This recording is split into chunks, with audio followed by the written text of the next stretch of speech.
This is the 2011 Dr. Berj Haidostian Distinguished Annual Lecture. This lectureship has been established by the family, Dr. Berj Haidostian's family, Alice and Cynthia and D. Crown and others. And we're very happy to welcome them here along with their guests. Secondly, I'd like to welcome particularly our graduate students, and I see a lot of them here. And to state that I think it is a Chinese curse that we are living in interesting times. There's so much that's changing so fast in so many parts of the world. And it is very hard to keep up, to interpret, to understand. And one of those areas that remain almost inscrutable is the space occupied formerly by the Soviet Union, and particularly Russia, as it relates to the US, and for many of us, especially the Caucasus, the South Caucasus.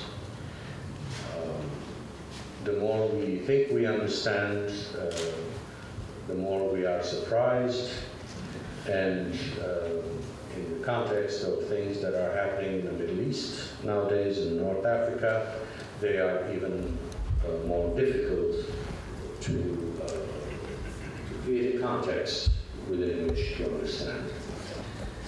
One of the people who has a good chance of understanding and helping us understand, interpreting what's going on is our speaker for today, Dr. Fiona Hill. Dr. Hill is the director of the Center of the United States and Europe, on the United States and Europe, and senior fellow in the Foreign Policy Studies program at the Brookings Institution in Washington. She's a frequent commentator on Russian and Eurasian affairs, has researched and published extensively on issues related to Russia, relations among the states of the former Soviet Union, the Caucasus region, Central Asia, ethno-political conflicts in Eurasia, energy and strategic issues. Her book with the Brookings Senior Fellow Clifford Gaddy, The Siberian Curse, I think this was the first book, How Communist Planners Left Russia Out in the Cold, was published by Brookings in 2003. And then her monograph, Energy Empire, Oil, Gas, and Russia's Revival, was published in London in 2004. She has also published a huge list of articles, opinion pieces, and analytical pieces, workshop reports, and working papers. From 2006 to 2009, Dr. Hill was on leave from Brookings as the National Intelligence Officer for Russia and Eurasia at the National Intelligence Council in Washington.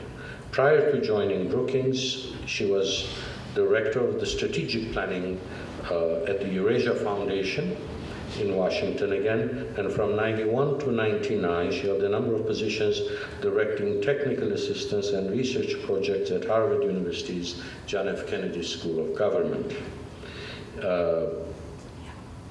Along that path, she was Associate Director of the Strengthening Democratic Institutions Project and Director of the Project on Ethnic Conflict in the former Soviet Union, as well as coordinator of the Trilateral Study on Japanese-Russian-US relations. She holds a master's degree in Russian and modern history from St. Andrews University in Scotland, and an A in Soviet Studies, and a PhD from Harvard University.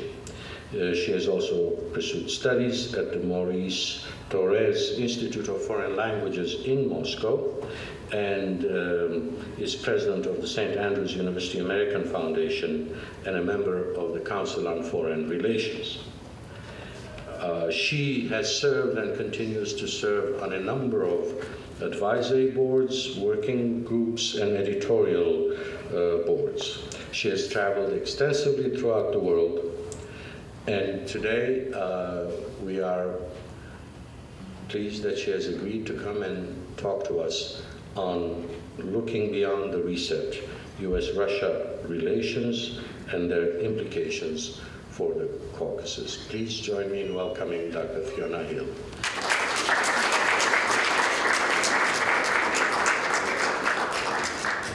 Well, thank you very much. I was listening very intently to my biography there because I thought Gerard might mention the most important part of my biography, which is before all of some of these things that he was mentioning started, when I was actually his intern.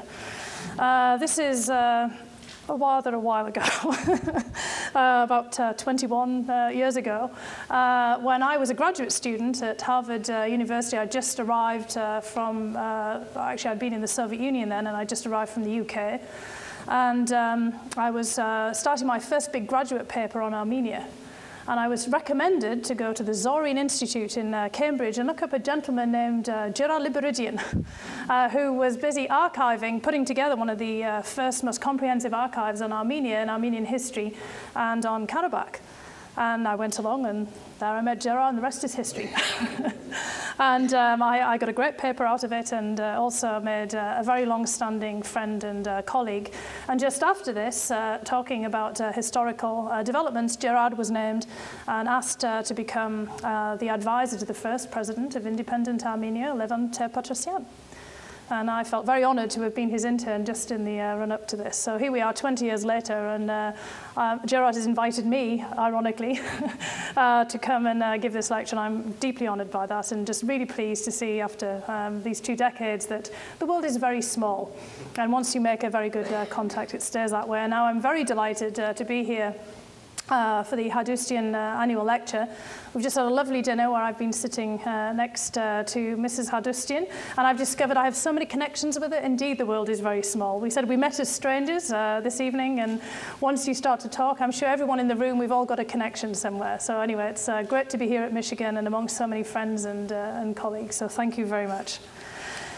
Now, what I wanted to do today was lay out a number of issues to hopefully frame a conversation with all of you, providing that there is some time for this.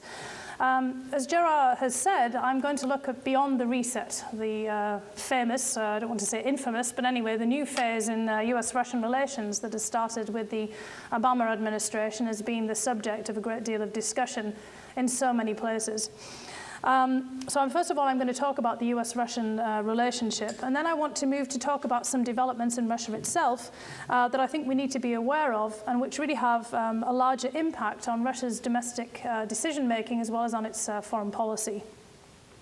I want to spend some of that time, partly because I've worked so much on it, but also on the issue of oil and gas, because that really is quite central to figuring out where Russia is today and what really goes on through the minds of the Russian leaders. It's a bit difficult, of course, to figure out what's going on in the mind of Vladimir Putin, but let's just say oil and gas are frequently on his mind.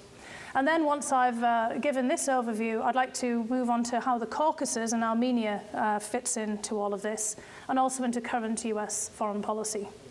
Now, I want to apologize at the beginning because I've got a bit of a strange accent, and I speak sometimes as if I'm from New York. It would be more comprehensible how I had a New York accent, but unfortunately I've got this Northern England accent, and I tend to speak fast. So I'm very serious about this. If you feel I'm going too fast, just give me the signal. Because I get excited about what I'm talking about, and then I start going on like a freight train that's got no brakes. And anyway, so I'll start first of all with the state of relations between the US and Russia. Now, as I mentioned, under President Obama, there's been quite a shift in US policy toward Russia. In fact, overall, one of the main bases of the foreign policy that the Obama administration has launched since coming into power in 2009 has been to try to create as constructive relations as possible with all the great powers, and especially Russia and China. Last year, in 2010, there was quite a bit of success with this, with the reset with Russia, seemingly quite a few steps forward in the relationship. And they've managed somewhat reasonably the inevitable trade and other tensions with the rising China. Now, I would argue that this year, 2011, is going to be pretty tricky. It's going to be a lot more difficult to see successes in this relationship moving forward. Part of this is the unfolding events that Gerard talked about in North Africa, not least the things that we're seeing unfolding on our TV screens. I just saw CNN downstairs as I came in with Libya and the various events in North Africa and the great debates that we're having about the merits of intervention there. And also, of course, the general unraveling of the major regimes in the Middle East, many of which have some similarities to the political system in Russia.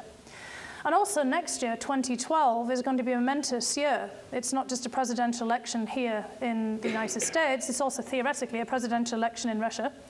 And also China is going to have a leadership transition. Theirs is a little more, let's say, predictable, given the nature of the Chinese Communist Party, but still, there's always uncertainty. 2012 is going to be the year of elections for all three of these major powers.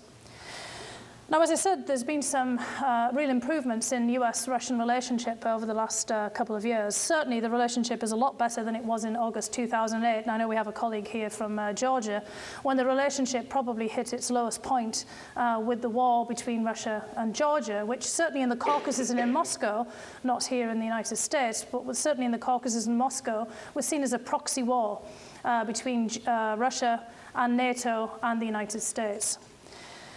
And this was, of course, given Georgia's close political ties with Washington, D.C., and also Georgia's aspirations to join the NATO alliance.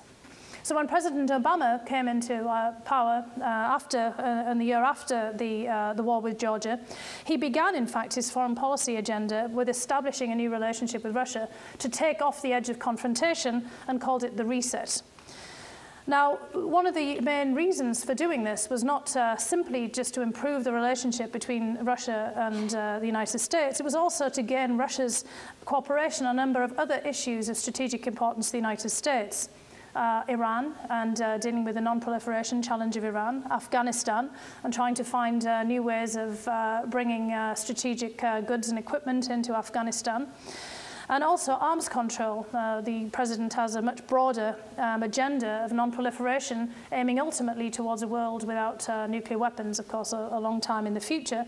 And one of the corner pieces for this policy was to try to conclude a new START agreement. Many of you will remember this from the 20 years ago when we were all starting out looking at this, but to get a new agreement on strategic nuclear weapons with Russia, and then moving on to the next stages of the non-proliferation agenda.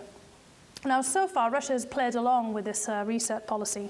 It has to be said, however, this has been quite skeptically.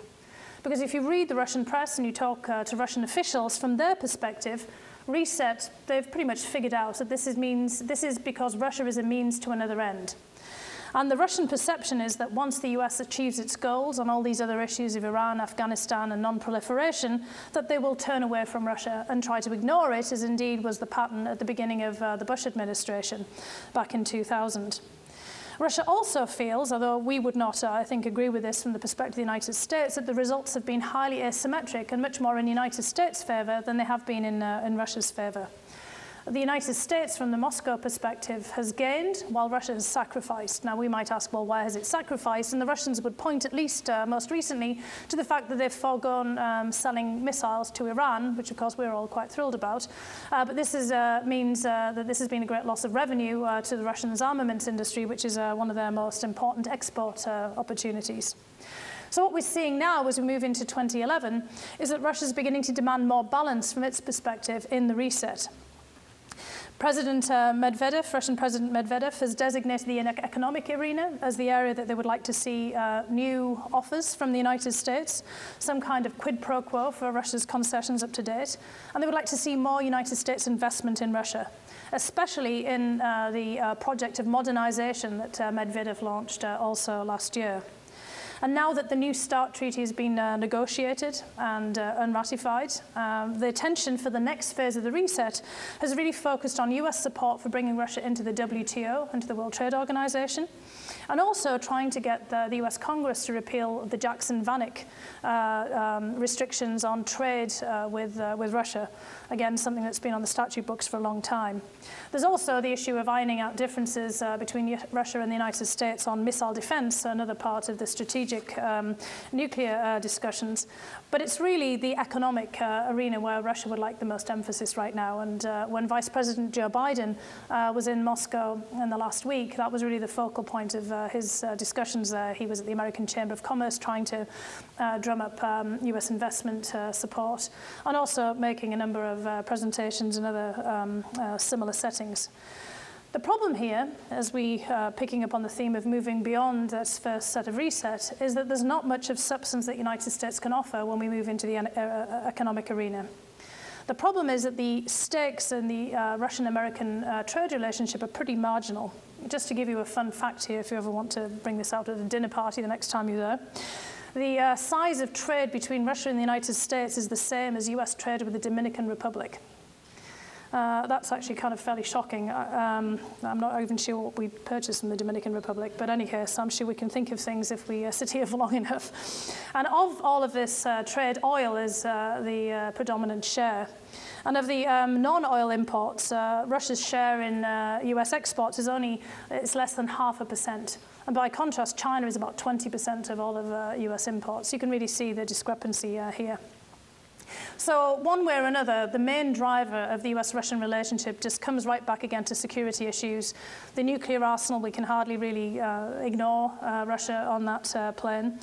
And the most important items on the bilateral US-Russian agenda tend to be, rather than positive items of values and shared goals, they tend to be negative, the desire to move threats, like the arms control negotiations, or the more pragmatic exchange of favors, this idea that we are in a bargaining situation and that Russia needs some quid pro quos for the United States for every time Russia offers something. So looking for new substance to underpin this relationship for the next phase of the reset is going to be very difficult.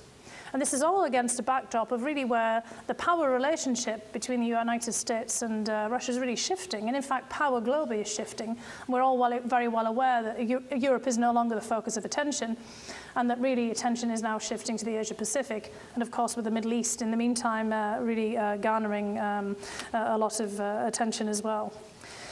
Now, the situation for the United States in thinking where to go now in the relationship with Russia is made even more difficult by great uncertainty about where Russia itself is heading, about what is Russia's trajectory over this next decade. So this is where I want to shift a little bit to talk about what's going on inside Russia itself, especially as we move towards this fateful year of 2012, when we're already now in the beginning of the Russian presidential cycle, such as it is. Last year in 2010, as I mentioned, the main theme in Russia was modernization. This was launched by President Dmitry Medvedev as to be the cornerpiece of his policy as president. And really, modernization as a buzzword has become the top domestic and international priority for the Russian government. Now, the big question is, what does this mean? And there's been an awful lot of, we can't say ink spilled anymore because we're always on the computer, so I don't know, pixels have been expended in figuring out, and I've done my fair share of it, of trying to figure out what does modernization imply in modern Russia. Because you've got such a highly personalized political system, and what impact will this have on Russian domestic politics, and how will it shape Russia's foreign policy, especially with the United States, but then more broadly also with the Caucasus and other regions. Now, everyone who's sitting here, and especially Ron Sunny, who I'm sitting looking at over here, professor of history here, knows that modernization is a perennial Russian theme. Most of our memories will sort of think about Peter the Great making all the old Russian men cut off their long beards and change their Muscovite clothing into European styles back in the 1690s and 1700s. Or Peter the Great raising St. Petersburg, the Venice of the North, the great European city of Russia from the swamps of the Baltic. And then we had Stalin, fast forward a few hundred years, building socialism in one country, another radical modernization project, and then, of course, Gorbachev and Perestroika in the 1980s. And Perestroika was all about modernization of reconstruction. So after 300 years, give or take, of the state initiating all these big modernization drives, it's a bit hard to think of anything other than a top-down, state-led modernization effort this time around in Russia. And surprise, surprise, whenever you talk to Russian officials, indeed they start talking about all the things that the state is going to do about modernization. This is not going to be a grassroots modernization, renew Russia from the bottom, as we know we might be seeing the calls for in the Middle East and elsewhere. So this phase of modernization is focused on a number of very grandiose projects. They include, for example, plans for building a new global financial center in Moscow that's going to be the Hong Kong of Eurasia. That's to stimulate capital investment throughout the region. Establishing Russia's version of Silicon Valley in the Moscow suburbs. Maybe some of you have already got involved in this. There's a big deal with MIT. Maybe Michigan is next on the agenda here.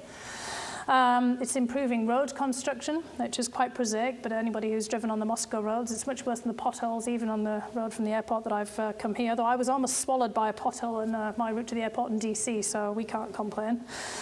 It's also turning Mr. Putin's favorite holiday resort of Sochi into the new glistening site for the Winter Olympics in 2014. Building a new space center in the middle of Siberia to replace the space center they lost in modern-day Kazakhstan in Baikonur.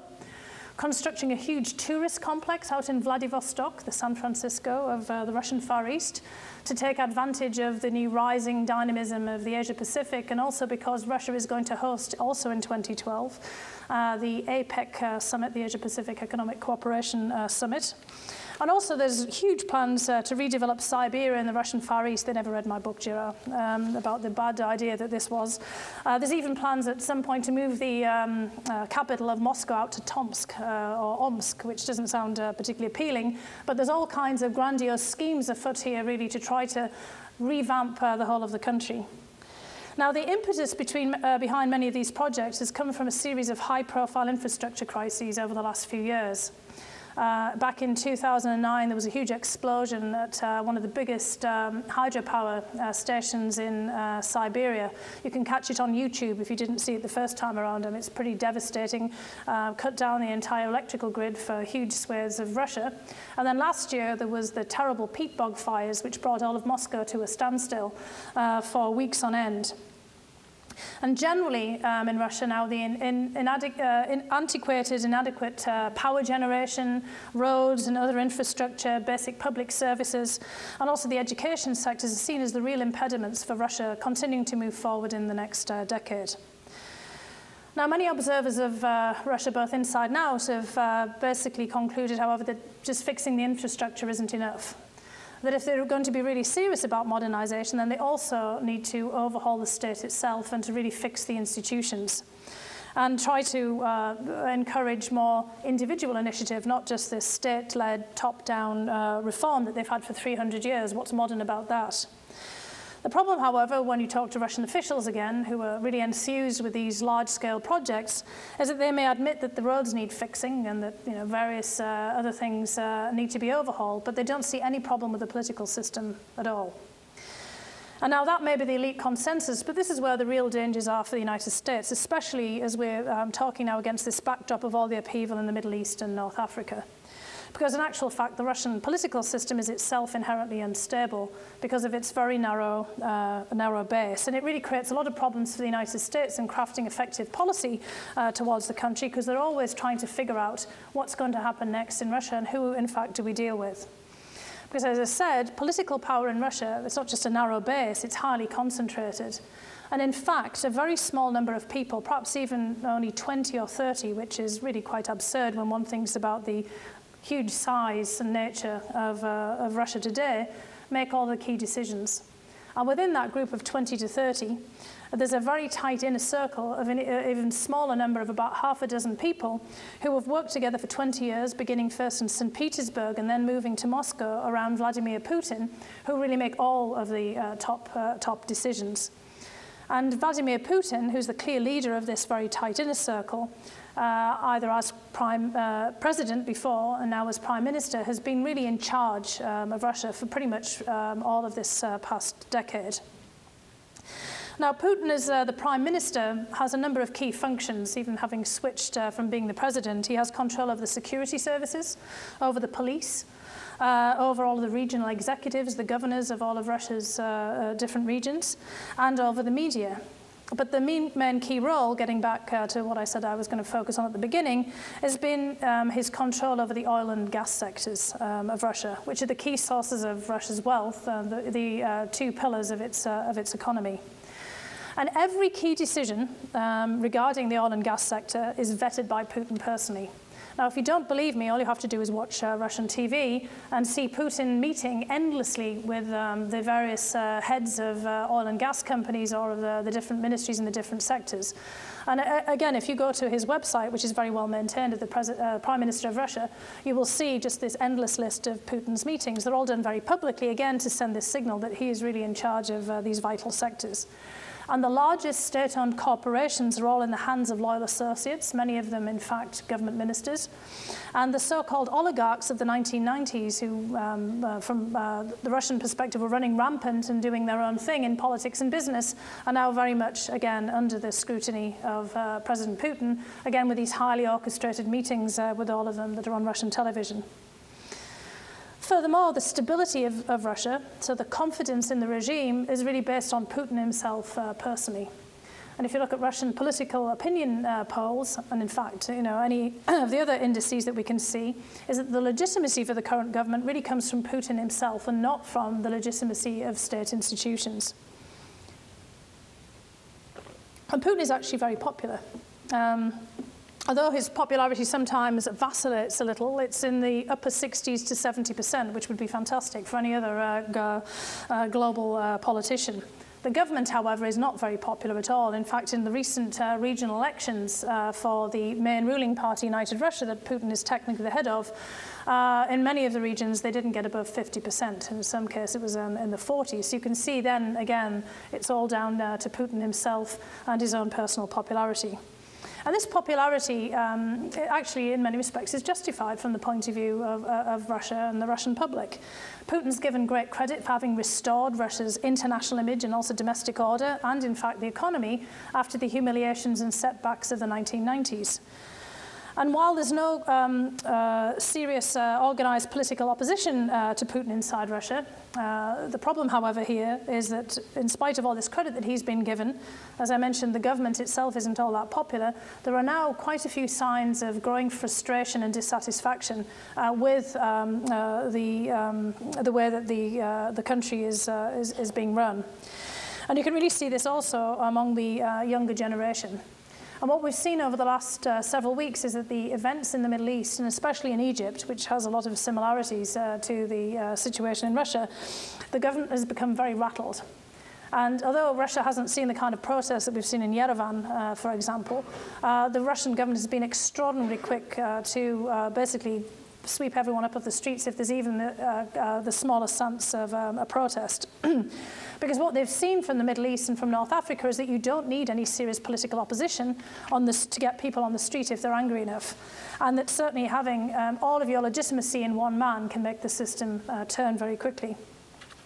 And in fact, if you look back over the events of the last decade and think of the colour revolutions back in 2003 and 2004 in Georgia and then in Ukraine, this was also the pattern. It wasn't the opposition that really got people out onto the streets. It was more people's responses to flawed elections and to dissatisfaction that brought them out, and the opposition tried to play catch-up. And in Kyrgyzstan in Central Asia, in fact, the opposition were really nowhere in sight when the first popular revolts happened. So the Russian government is very well aware of the dangers. And in fact, in Kyrgyzstan, we've already cycled through 2 presidents. And the new political parties are trying to form themselves to create another 3rd attempt at a presidential and parliamentary system in Kyrgyzstan. So a lot of fragility in the region around Russia as well. And inside Russia, just like in the Caucasus, in the Middle East and elsewhere, we're seeing a lot of dramatic changes in society itself, and that the political system is not keeping up with. Russians, just like everyone in the Middle East, in fact even more so, are avid social networkers. Russia itself has created many versions of Facebook. There are a whole host of social networking sites that the Russians themselves have created. They've become a very internet-savvy population, not just at the youth level. And there's a great deal of, for any of you, YouTube is filled with videos from Russia and all kinds of posting. There's an incredible new wave of Russian bloggers. So a real ferment in society, a real debate going on beyond the highly controlled sphere of the media that Putin and others are in charge of. And the Russian government is really at pains right now to figure out how to deal with these new social dynamics. Medvedev, stressing his youth, although frankly he's not that old, he and I are the same age, and I don't think 45 counts as young anymore. But anyway, Medvedev is trying very hard to appear young and energetic, and pointing to his good relationship with President Obama, as seen as one of the kind of hippest presidents out there in international affairs. Although I think, of course, Sarkozy is trying very hard right now. But Medvedev has his own Twitter account. He also is keeping a blog, although I don't know whether he really writes these or not, but anyway, he claims to. And when he was at Brookings, there was a little joke. He gave a speech back in last April that he and Obama would soon be exchanging text messages with each other. But generally, the Russian government is failing to match this quick social change. And all of the efforts to stress modernization have been treated with great skepticism, which is showing up in polls, especially at the target audiences of the young at the grassroots level. So this is the background for Russia moving into the 2012 election cycle. And one of the other complicating factors for the election is the future of the tandem. The arrangement that brought us President Medvedev and Prime Minister Putin then made it so complicated trying to figure out who was on first base. And Putin right now is refusing to give an unqualified endorsement to President Medvedev having a second term of the presidency. So all of the Russian press is filled with speculation about how is this arrangement going to work out. Putin has said that he and Medvedev will decide who runs for president between them, but no one is quite sure what this all entails. And this ambiguity has really managed to weaken the status of the Russian presidency, both at home in Russia and also internationally, raised a lot of questions about the sincerity of the modernization effort, and thrown the US and all of the other international interlocutors of Russia into a quandary. How can you possibly really move forward on a policy, a substantive policy for the next set of reset, when you don't have institutions to deal with, you have personalities, and it's not clear how these personalities are going to arrange things among themselves. So this is the dilemma that we face for the next year of 2011 to 2012. Now, beyond this, getting now to the theme that I also said I would talk about oil and gas, and don't worry, I won't get into too much details about oil and gas. I won't throw out too many statistics and things here. But really, when it comes down to this future for 2011, 2012 and beyond, Russia's future is entirely dependent on economic issues. And what we've seen in the Middle East and North Africa is obviously creating quite a bit of jitters, because what it shows, again, is a poorly performing economy coupled with high unemployment very quickly undermines the support for the charismatic personality who is at the top of an authoritarian system. And between 1999 and 2008, the Putin system was very fortunate, because Russia was one of the fastest growing economies in the world in this period, even in comparison with China. And that was precisely because of rising prices for oil and for gas. And the oil and gas wealth was leveraged into all the other sectors of the economy. For example, demands for inputs like steel and machinery and all of these other heavy machinery all came from the oil and gas sector. We're putting in orders for great big equipment and for railway wagons to transport the oil across rail across Siberia, for example, to China. There was a strong growth in personal incomes, because so many people worked for the government that they had their wages increased, same with pensions, which were increased dramatically in this period. There was a great boost to the retail, construction, and real estate sectors. Russia went through its own housing bubble, and not anything on the scale that we had, but something quite similar. And so when the oil prices dropped with the economic downturn, Russia was hit pretty hard. And so 2008 was a very bad year for Russia. It was something of a shock. They thought they would escape the worst of the contagion from the global economic downturn. They thought that they were removed from this. But as soon as the oil prices fell, the reality hit home. Now, on the other hand, Russia weathered the storm remarkably well, particularly in comparison with its European neighbours. And the reason for this was twofold. One, oil prices came back again in 2009, primarily because of China's quick recovery, boosting demand for commodities.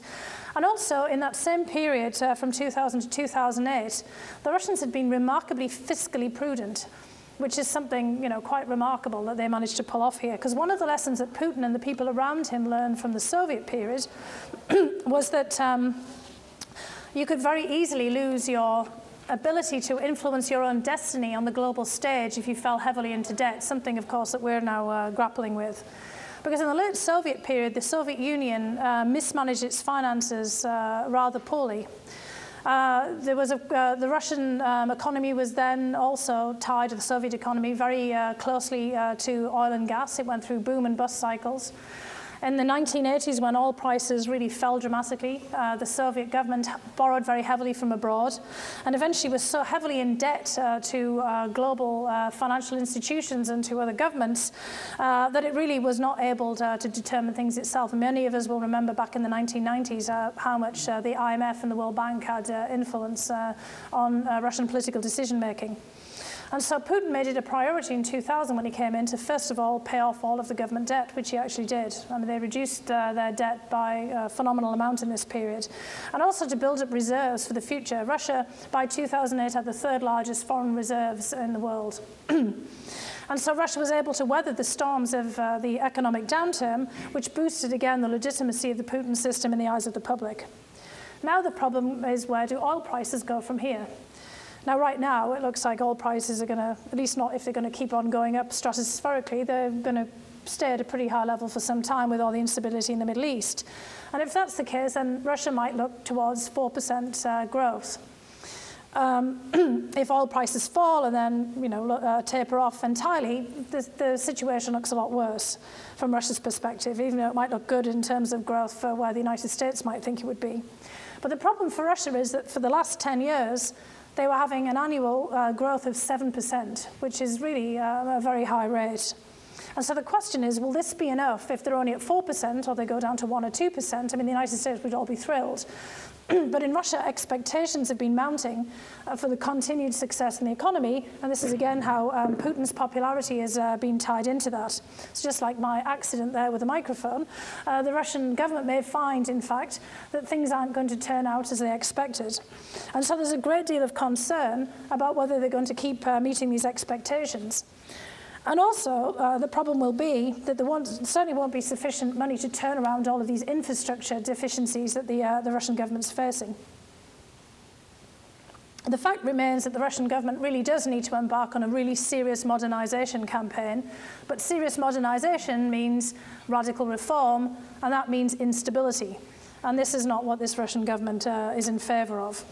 Now, for now, things look quite good. The high oil prices have taken off the edge of a lot of the domestic political and economic problems.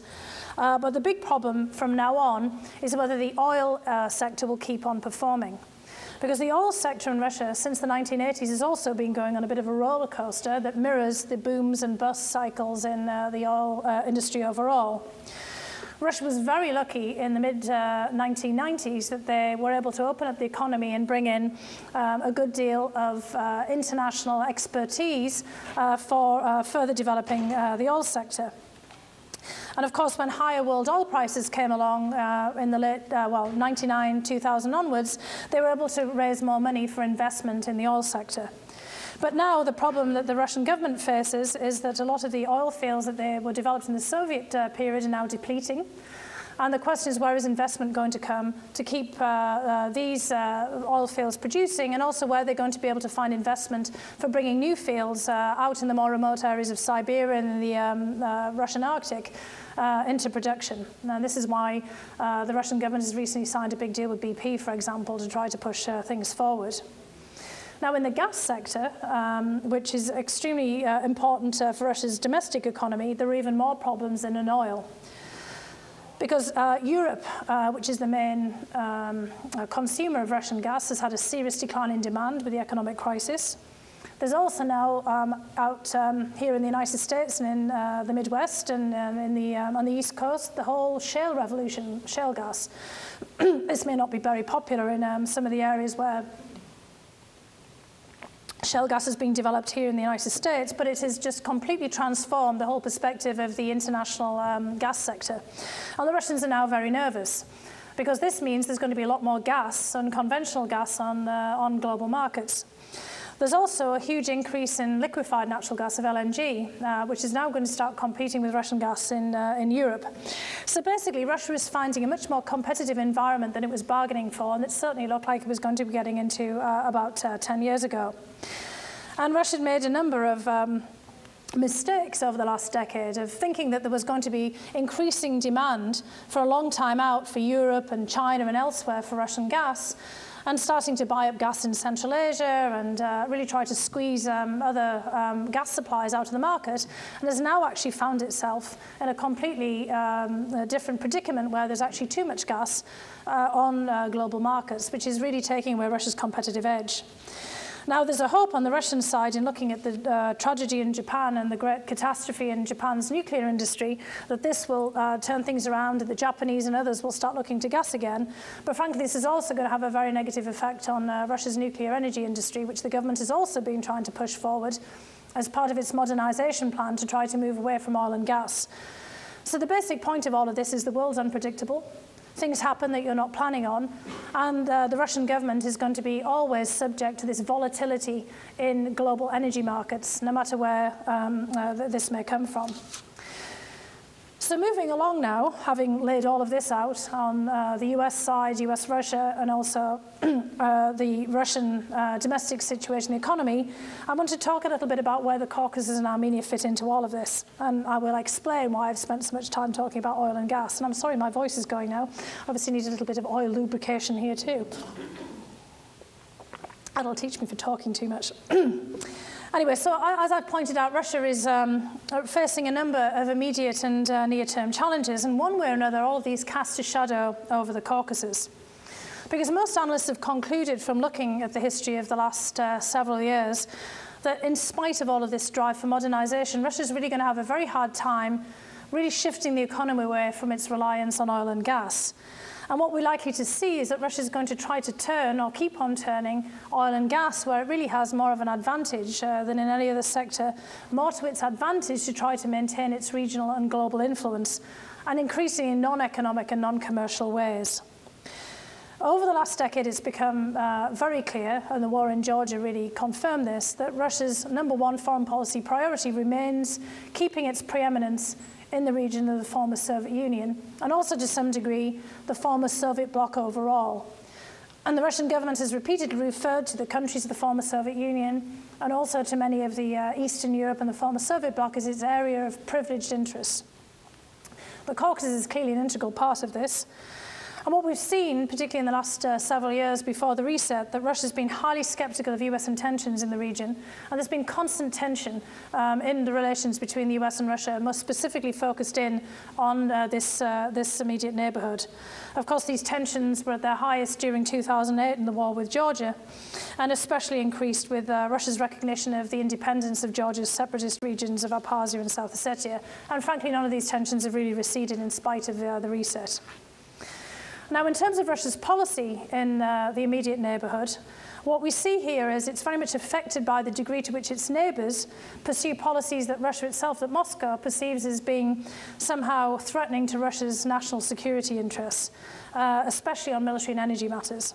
And Russia has used energy, economic and political leverage really quite openly and explicitly to try to persuade its neighbors to coordinate closely with Moscow on their relationships, including on their relationships with the United States. Now, I want to say here that this isn't simply conjecture. If you look at any of the Russian government energy strategies or any of their published foreign policy declarations, you'll see this spelled out very clearly. So this isn't just me assuming this from Russian action. It's actually there also in Russian documents. And the most important point of this policy is really protecting Gazprom, the Russian gas monopoly's position in Europe. I mean, again, this is something that's made explicit in Russian foreign policy documents. Gazprom supplies 40% of Europe's imported gas.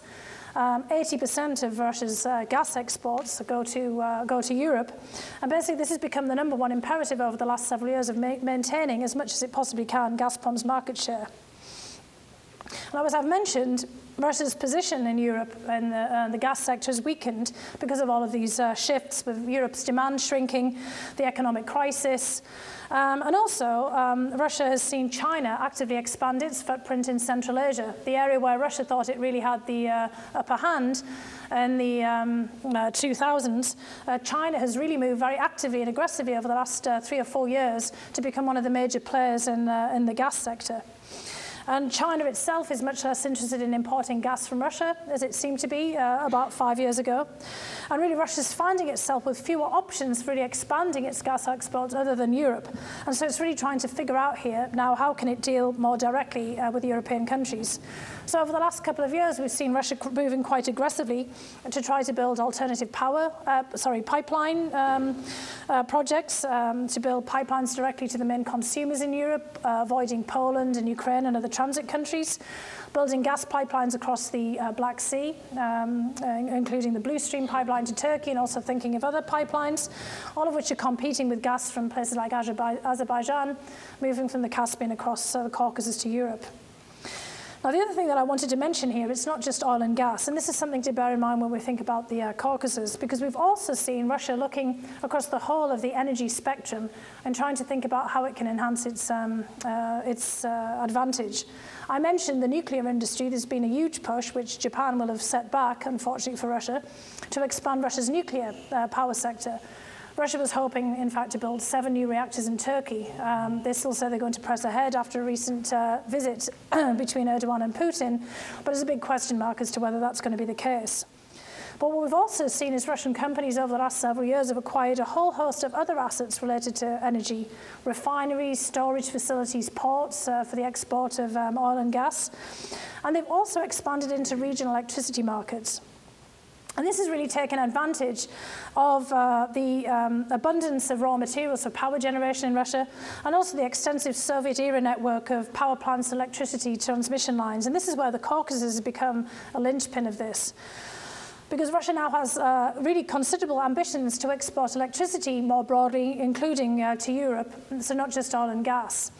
And Interrau UES, which is the largest electricity company in Russia, has become extremely prominent in Armenia and elsewhere across the Caucasus. Now, Interrau UES is the successor company to the electricity monopoly UES, which in 2003 went through a major overhaul under Anatoly Chubais, who many of you might remember from his past lives in the 1990s, when he was one of the pioneering reformers under President Yeltsin. Well, in 2003, Chubais was told to basically reform UES and to split up the electricity monopoly into all of its different power generation and electricity transmission. And now what we have found when you look at UES, and I mean, again, you're probably wondering why am I dwelling on this so much, but UES has now become a conglomeration of about 20 companies, most of them based in all the former Soviet republics, and is really poising itself now to try to export electricity from Europe from the South Caucasus and also more broadly from Central Asia into adjacent countries. And the express goal of RAO UES, again from their published documents, is to fuel the growth of the Russian Federation's economy. And in the fall of 2008, there was a notable shift in the leadership of RAO UES. And the Russian Deputy Prime Minister, who's in charge of all of the Russian energy sector, Igor Sechin, was named chairman of the board of the company. And this is what I said at the very beginning, a very small group of people who were in charge of all of the economic assets, many of whom have official government positions. And the mission statement for the company was changed all in the same time frame that Sechin was put in charge. And it's now very explicitly geared towards fulfilling the goals of the Russian Federation. Only number 5 in their list of strategic goals is a commercial goal of enhancing shareholder value. All of the other goals are about increasing Russia's foreign presence in foreign markets and creating conditions for the energy security of the Russian Federation. And if you look at the case of Armenia, for example, on the chart, which is very nicely laid out of UES, of all the assets that they own, there are some surprises. The Armenian nuclear power plant, for example, which produces about 50% of all of Armenia's electrical power, the famous nuclear power plant that all of you are very familiar with, 100% of that is owned by RAO UES. Armenia's International Energy Corporation, which produces about 12% of all of Armenia's energy, 90% owned by RAO UES, and the entire Armenian electrical grid is owned by RAO UES. And it's actually almost the same for Georgia. In spite of the war in 2008, the bulk of Georgia's electricity distribution network, and much of its power generation is still owned, or is now owned by Russia. Same in Kazakhstan, Moldova, Tajikistan, and many other countries. So what's the point of all this? Well, this has been a real shift over the last several decades. And Igor Chubais, back in 2003, when he was appointed to the head of RAO UES, had a very interesting press conference at the end of Russia. Ron and a couple of other people in the audience might remember this.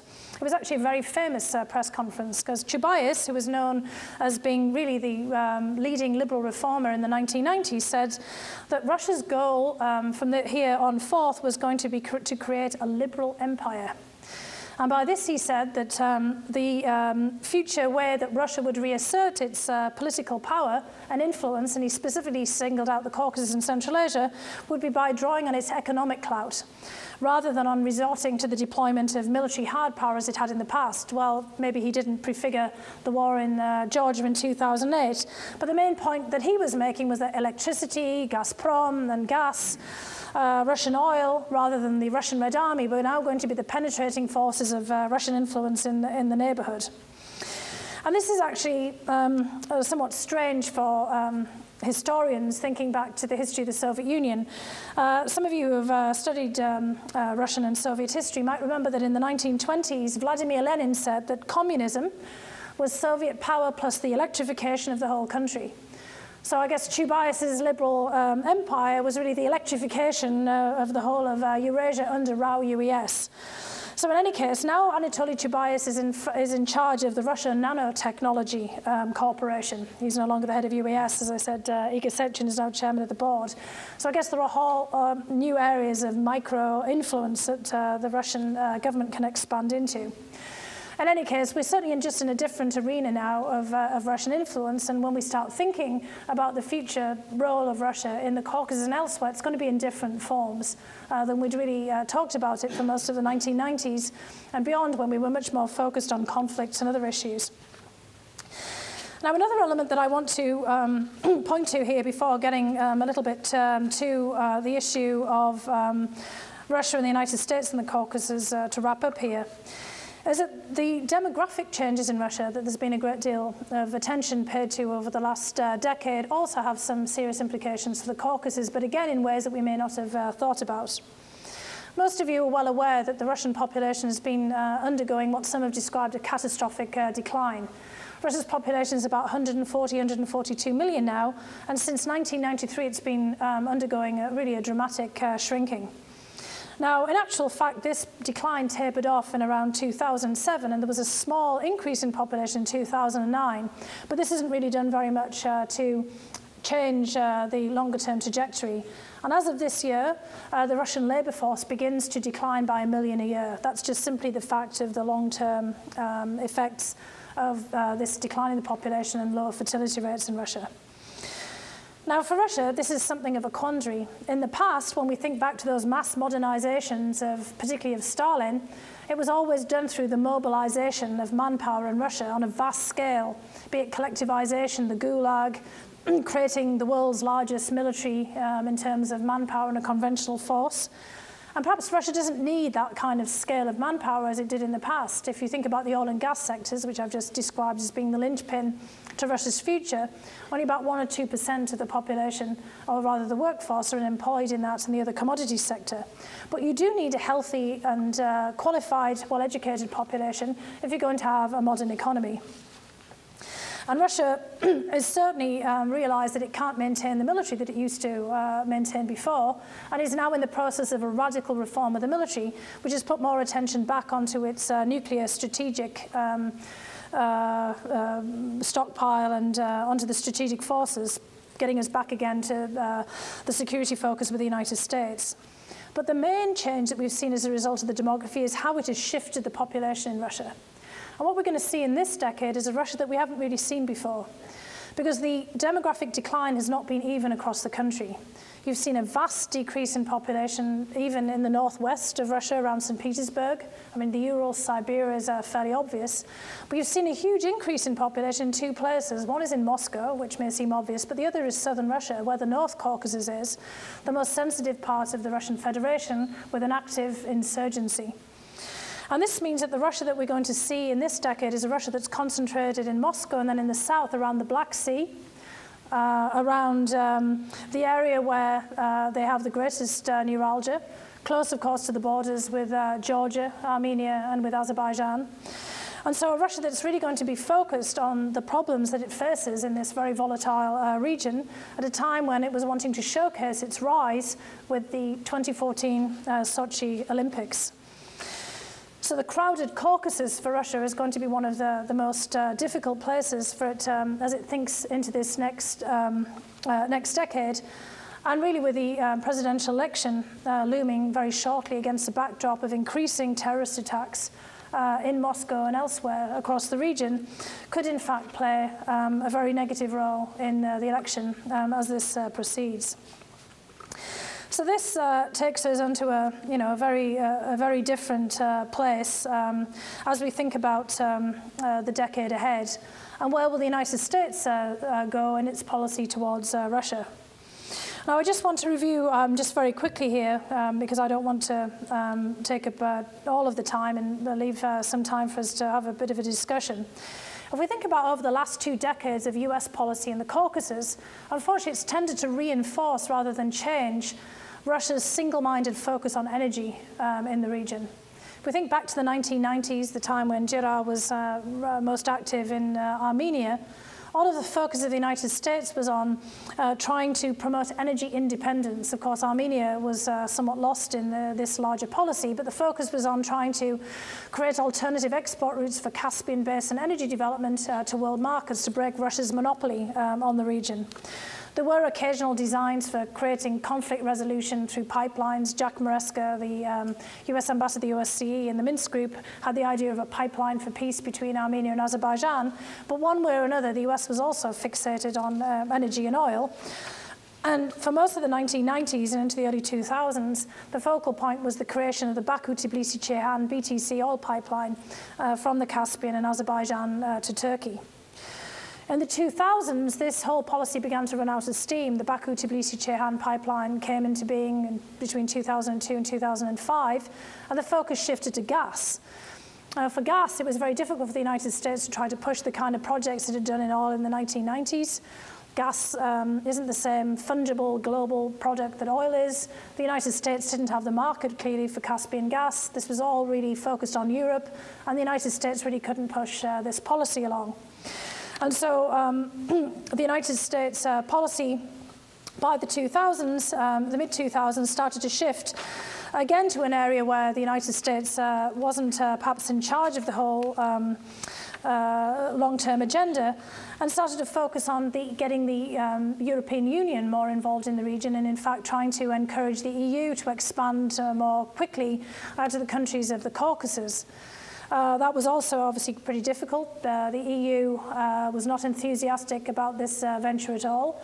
And by 2006, when Russia was really back in business in terms of a major player in the region, and after the cutoff of gas to Ukraine, the US started to focus in more detail then on Euro-Atlantic structures and on trying to push forward the further enlargement of NATO. After bringing in Eastern European and the Baltic states, there was a hope that if a push was made for Georgia and Ukraine in particular, as kind of swing states for a broader region, that might have a transformative effect on the rest of the Caucasus and the rest of the former Soviet republics.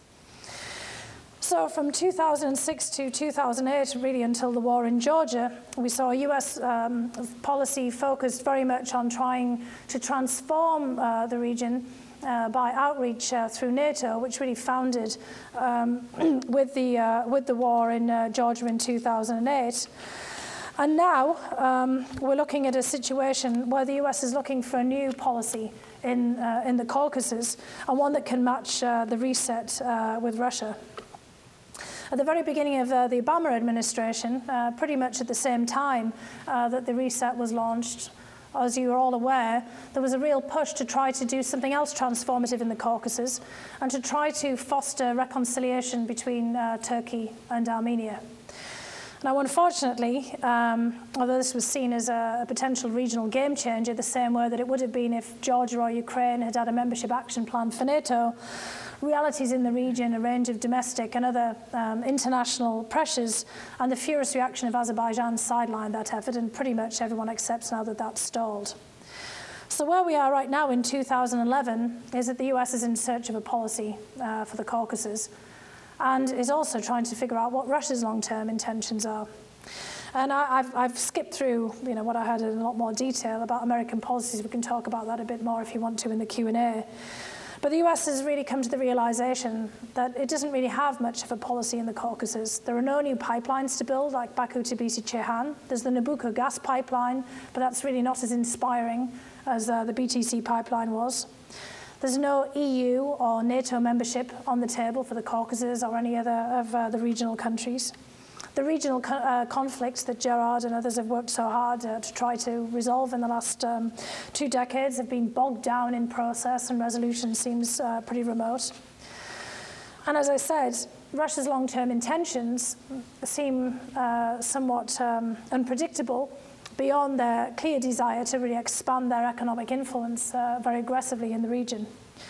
And in the wake of the financial crisis and the recession, the United States government clearly doesn't have the cash that it had in the 1990s when it was able to really launch some of these more ambitious projects for the region. The US also has rather limited attention now to give to the Caucasus, and even to Russia, to be honest, given everything else on its global agenda. There isn't the same multilateral approach to the region that there was when there was an idea of binding it all together with energy programs and projects. And the emphasis now is on the bilateral relationships, which are always very difficult to manage in isolation. Issues like Iraq, Afghanistan, Iran, and now the upheavals in the Middle East have pulled not just US government attention away, but also a lot of the analytical and policy expertise. During the Bush administration, there were lots of seasoned policymakers at the State Department and elsewhere who had a lot of expertise in Eastern Europe and in the Caucasus, who set priorities and really shaped an agenda. Many of them have just gone off entirely to other places in this last decade. And with so much on its plate, the US doesn't really have the political surge capacity to deal with the crisis. After making a really valiant push for Turkey-Armenian reconciliation, it's really lost steam.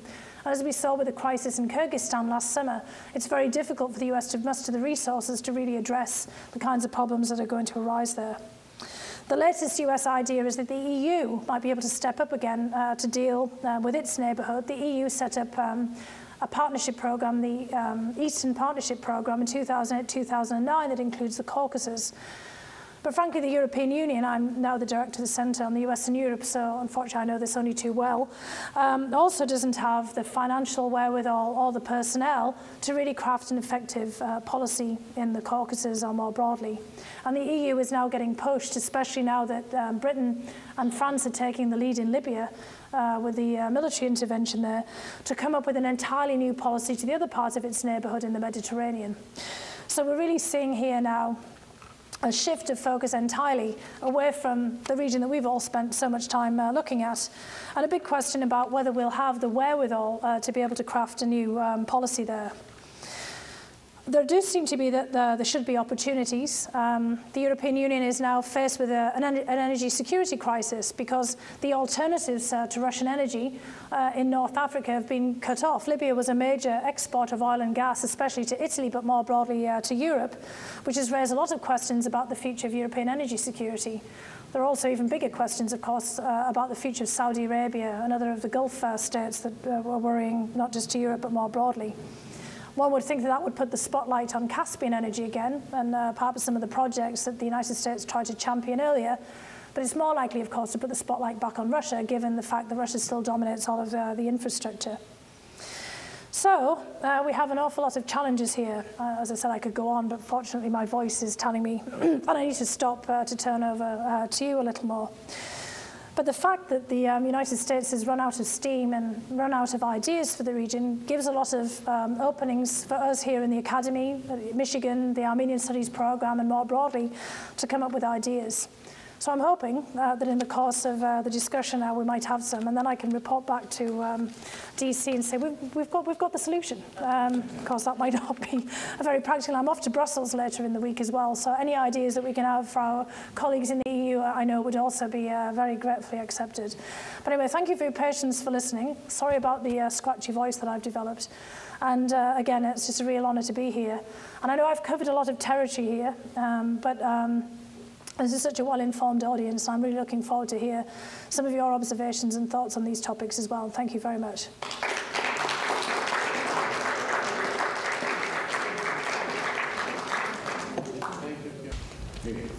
Well, thank you for a very, very interesting talk. I have 3 observations, or one question and 2 observations.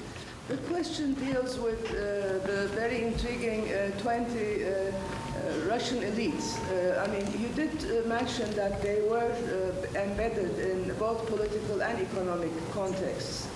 But I just want to know how transferable their power is from one context to the other, because that probably says a lot. And where are they spatially located? Are they located all sort of in Russia, or do they have also some connections in some of the other republics? Because that also, it's not only the network, it's also the breadth and sort of the extent of the network that would be important.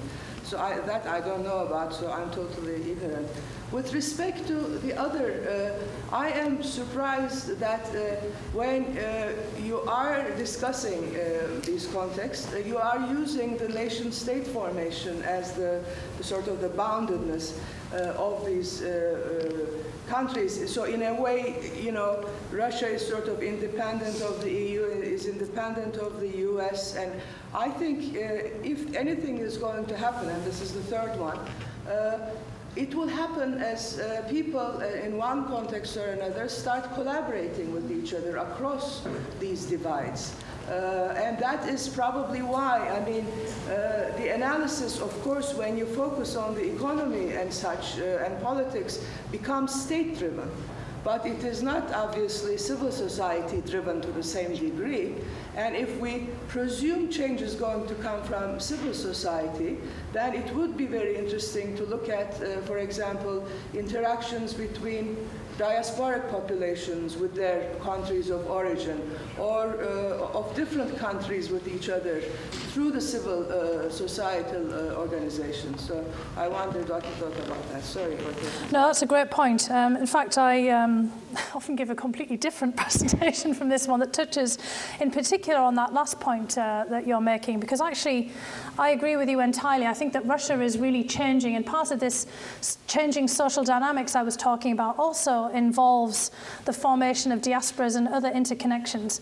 One of the issues that's really played into these demographic shifts in Russia has been the brain drain from Russia. You've got multiple Russias that have developed now. I mean, as I'm sure you're more than well aware. I mean, part of the best illustration of this was the Nobel Prize for Physics this past year, where the two physicists were Russian, but they were working at the University of Manchester.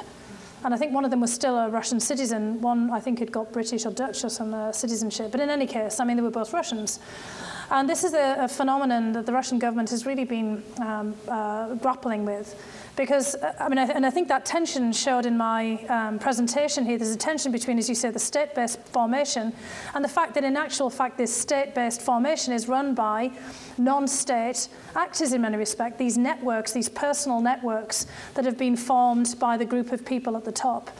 And just as you were pointing out, I mean, in the question, I mean, they really are extended much more beyond Russia itself. And what we're really seeing is a formation of a Russian elite even at the top that have multiple different vantage points. Some Russian officials, admit quite openly, although behind closed doors and off-the-record discussions, that they own multiple properties outside of Russia. In one very prominent senior Russian let slip in a kind of a give and take while I was at a conference that he has a flat in London and spends most of his time there, which was something surprising. But again, indicative of the point that we're making, that because many of the Russian elite themselves feel more comfortable being outside of Russia. They have their children educated outside Russia. They have second homes, maybe even first homes outside Russia. They have a lot of assets outside. And what you're asking about this sort of interconnectedness, I mean, there's a lot of evidence and a lot of research that's showing that people at the top inside of Russia have acquired assets, particularly these economic, political elites that are fused together in other countries. There are trading networks that are extended outside. In Armenia itself, I mean, there's talk about the oligarchs, and many of those oligarchs are Armenians who have built up their fortunes in Russia. But there are also Russians who are investing heavily in places like Armenia and elsewhere. So this is a very complicated process here. And the Russian government itself is grappling with this for the future of the Russian Federation. As I say, what you're seeing is the development not of one Russia that's going to move forward, but multiple hybrid Russias of Russians who are still Russian. They're Russian citizens, but they're living and operating more in Europe than they are in anywhere else. And your point about US and EU and Russia all acting independently, that's obviously not the case anymore. If you look at any major European city, London, for example, the last time I was in London, I sat in Green Park, just near Buckingham Palace, and every single person who walked past me for about a 10-minute period was speaking in Russian. Because this is the area where, in Mayfair, where all the Russians have their houses, and every shop now has signs in Russian, especially the luxury yacht division that's just near the Ritz. Anyway, if you want to go yacht shopping, you can window shop for a major yacht just opposite the Ritz in London, just very handy if you're in the business for getting a yacht. But this really brings home that the Russians are already outside and living outside and interacting. And in fact, I believe now that the greatest threat from Russia, even though in their military doctrine they say it's the expansion of NATO, would be the collapse of the Eurozone and a deeper recession in Europe that would in fact start to affect both their business and economic interests. So this is a real complex situation that's developing now. A lot of Russian sociologists are looking at these formations of the new elites, this new dynamic. It's extremely difficult, in fact, to predict where it may go in the future, because it does raise a lot of questions where Russia can really even continue autonomously. There's always this streak in Russian history and also in Russian politics towards autarky, of self-sufficiency, of being cut off. There's now a big debate in Russia about the future direction of the country. Should it make a choice between East or West, the rising China, the dynamism of the Asia-Pacific region? There's a famous recent article by Vyacheslav Nikonov, for those history buffs, Molotov's grandson, who's talking about Russia becoming a Euro-Pacific power, somehow skipping over Eurasia and the whole Siberia, and being rooted in Europe and in the Asia-Pacific simultaneously. And others who are arguing completely the contrary, forget the Asia-Pacific. We can never really have any traction there. Our future is challenges with Europe, because that's, of course, where everybody seems to be living and working and, essentially moving one way or another. So we're really seeing, again, one of these big historical moments in Russia where the whole future of the country is being argued out, and where, in many respects, the elites are reflecting at the very top level all of this new dynamic. Thank you. Ron? Yeah, thank you for a really terrific talk. That was a tour de force going through all of that. The U.S. now, given these revolutions and movements in the Arab world, has been caught between its democratic rhetoric and sort of values and the questions of security. Does Russia face a similar problem? It doesn't obviously have the same kind of democratic values, but here it is in an unstable area, that's former Soviet Union. There are regimes which it hasn't been that happy with. Some of them may soon have movements. That is, Armenia, there are thousands of people on the street for the last couple of weeks. So regimes might change in different ways. How would Russia feel about this? Not that they'll intervene, not that they'll bomb or whatever, but how will they react, do you think, if something happens in Armenia, if Saakashvili is weakened in Georgia, if there's change again in Kyrgyzstan? I'd like to hear about that. Yeah, this is a great question, because actually Russia really is caught. As I've said in the talk, the real focal point of its foreign policy is to retain influence here.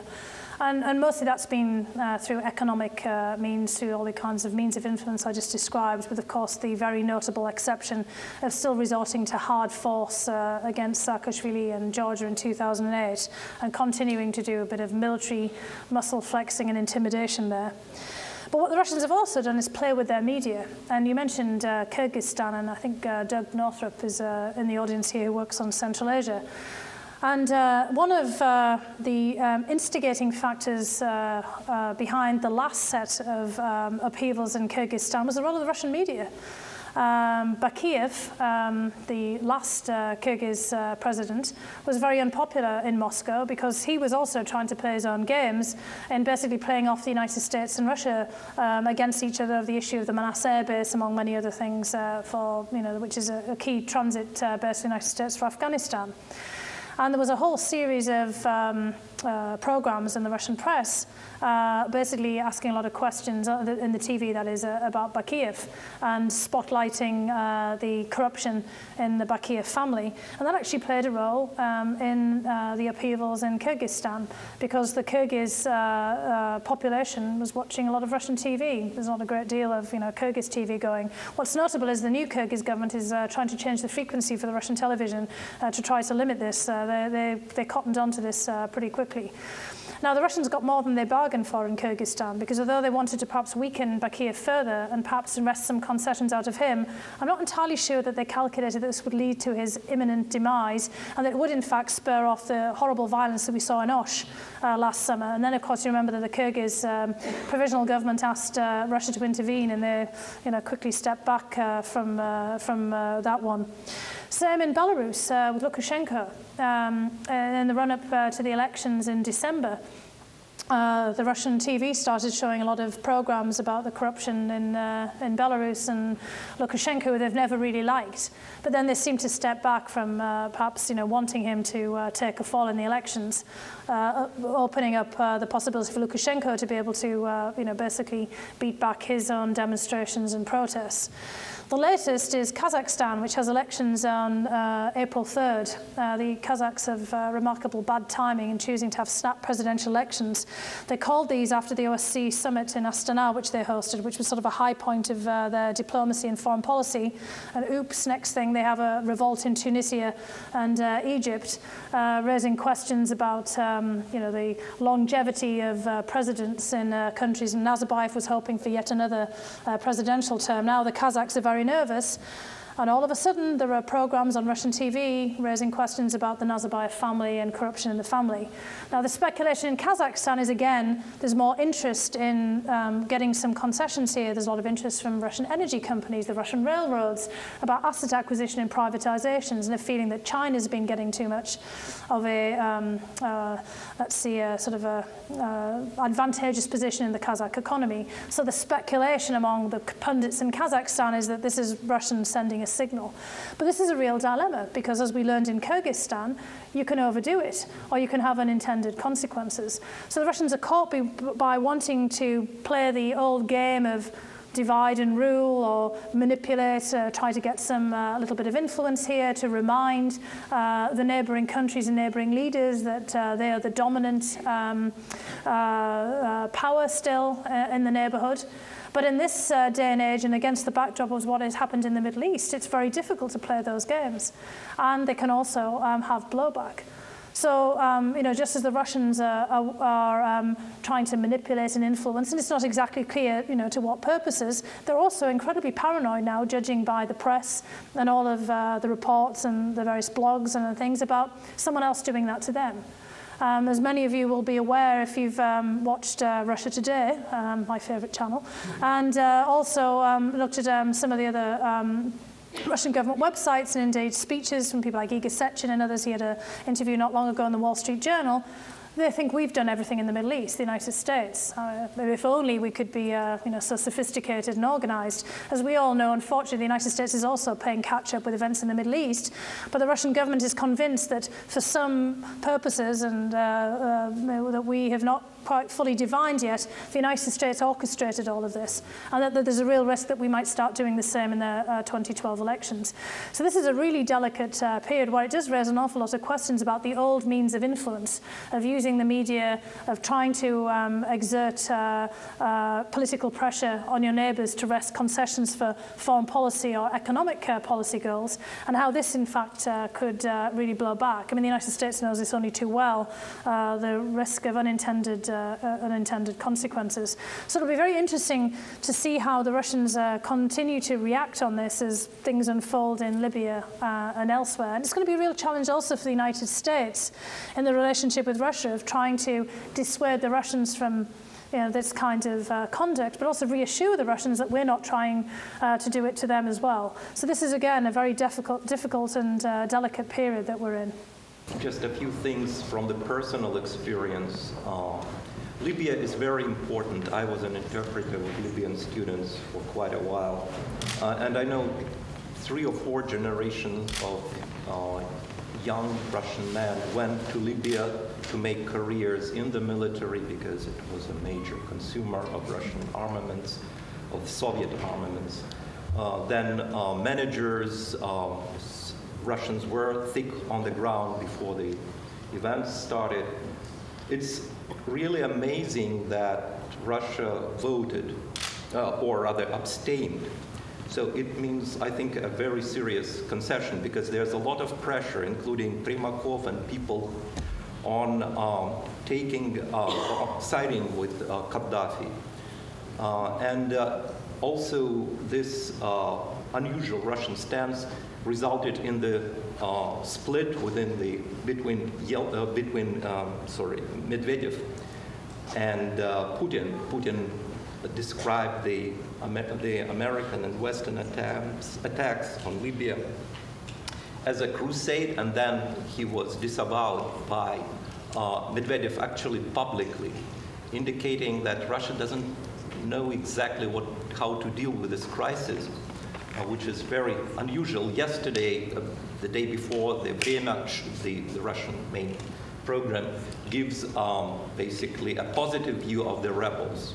Yesterday I watched it. It's a complete reversal. Now these are villains, and Gaddafi is basically defending the sovereignty of his country. So, and this shifts I find, as a Soviet citizen, Russian citizen, very unusual, and I don't know what to make of them. And the second point is that I spent 1 month in South Russia, and what you mentioned is indeed That's where the population grows. That's where people are much happier than in the capitals. And that's where we see a very successful model of coexistence of various ethnic groups. In the Kuban region, for instance, the Greeks, the Armenians, the Georgians, the Adygs, Circassians, and the Russians live in a relative harmony. When you go up north, you see this ethnic tensions when people from the Caucasus are being arrested, harassed by the police, and so forth. So this southern model offers some hope for the solution to the very severe ethnic problems if American maybe leadership would encourage Russian leadership to look closer at the successes in the South. Maybe that would be the way to go to overcome this fissured political ethnic landscape. No, that's a really good point because I mean, as you say about the South is actually a much broader region. I mean, people tend to focus in on the North Caucasus republics, but they're only part of the larger southern federal region of Russia. As you said, this is really kind of the melting pot of Russia, where the fusion of all of the people's successive ways of migration into the region, and has always had much more interethnic harmony than elsewhere. And that's actually, one of the real dilemmas for Russia moving forward is how can you translate that kind of experience, which frankly was much more of the Soviet experience overall, to Moscow. And it's really in Moscow where the tensions are becoming the most acute, perhaps from just the rapid growth of the city over this last decade. I mean, it's really increased its population by about 3 million, including through illegal migration, which has added a lot to the pressures there. And there are also, alternate models of trying to deal with the conflict in the North Caucasus.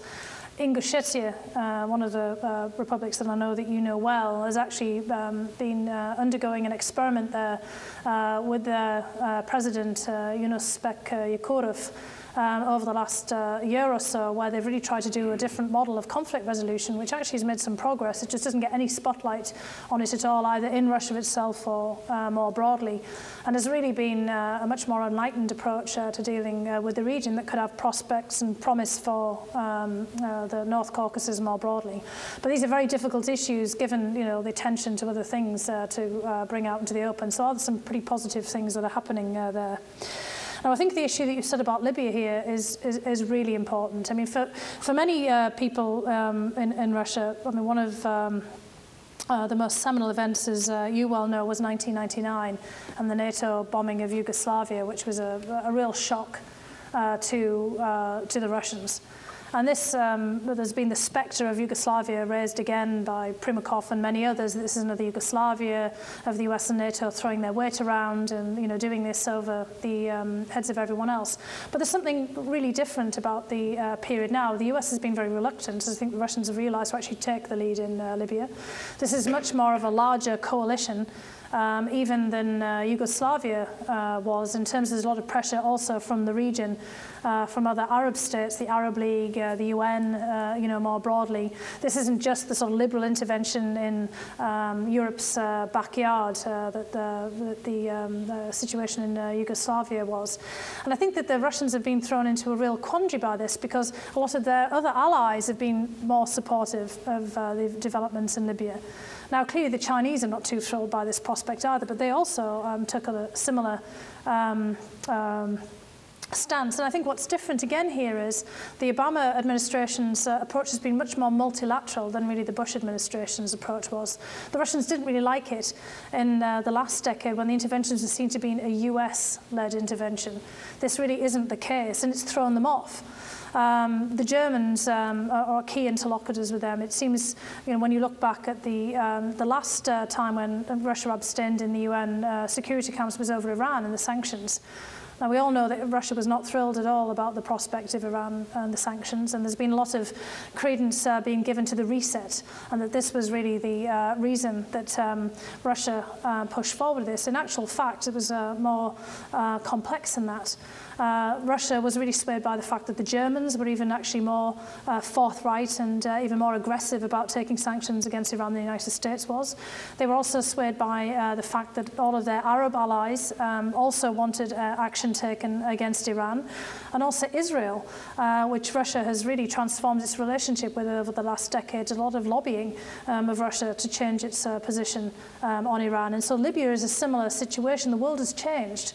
The politics of everything have changed, and Russia's trying to figure out how to basically adapt its policy. You can't have politics as usual in this new environment, and I think maybe slowly many people in the Russian political sphere are understanding that the US isn't the driving force anymore here. This is the multipolar world that they kept calling for the last 5 or 6 years, and that might mean that they may have to change also some of their policy. So I think we're going to see much more confusing political stances from Russia, which may maybe mirror more of our own confusion in moving forward. But I think it's absolutely, as you've pointed out, this is a new world we're all in. And so, as you said at the very beginning, we live in very interesting times, and let's just hope we turn it into a blessing rather than a curse. So anyway, Gerard, thank you very much. Well, thank you very much. Thank you.